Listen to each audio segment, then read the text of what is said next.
Ed. Two subjects. One being the national security leaks. Can you say flatly that nobody inside the White House was involved in the national security leaks that are being investigated? Well, Ed, as you know, this is a matter under investigation by two experienced federal prosecutors, so I'm not going to speak specifically about it. I can point you to the statements of the President, statements I've made in the past about this, about the seriousness with which he takes this issue, and make the point that no one relies on the kind of information that is provided,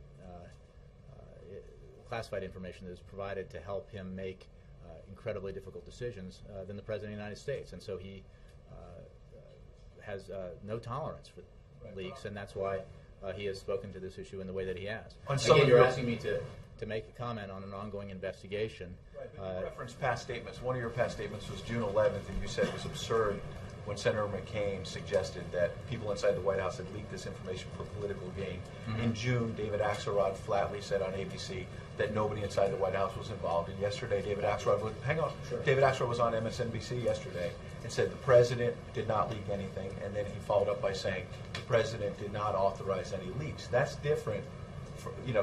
That leaves open the door that there were unauthorized leaks by White House people. So have you moved the goalposts? No, Ed, I think you're conflating a lot of things. All those statements are completely true. I stand by what I've said and what Mr. Axelrod and the President has said. What I can tell you is that there are investigations ongoing, and I'm not going to comment on the specifics of the investigations. I can point you to what the President flatly said. Nobody in the White House was involved. Can you today say nobody in the White House was involved? Involved in which particular case are you talking about? I can tell you that the President takes this very seriously. We all take this very seriously. It is, again, an insult and preposterous to suggest that this White House would leak information for political gain, classified information for political gain. That did not happen and would not happen under this President. And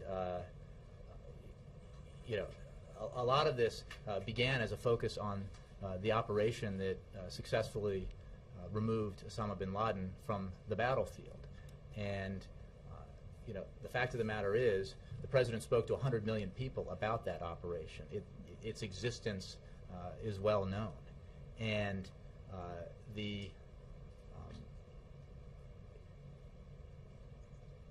this President, as that operation demonstrates, finds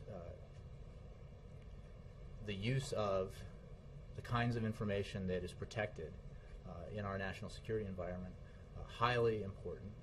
He has to make life and death decisions based on that information all the time, and he thinks it is extremely important that that information be safeguarded.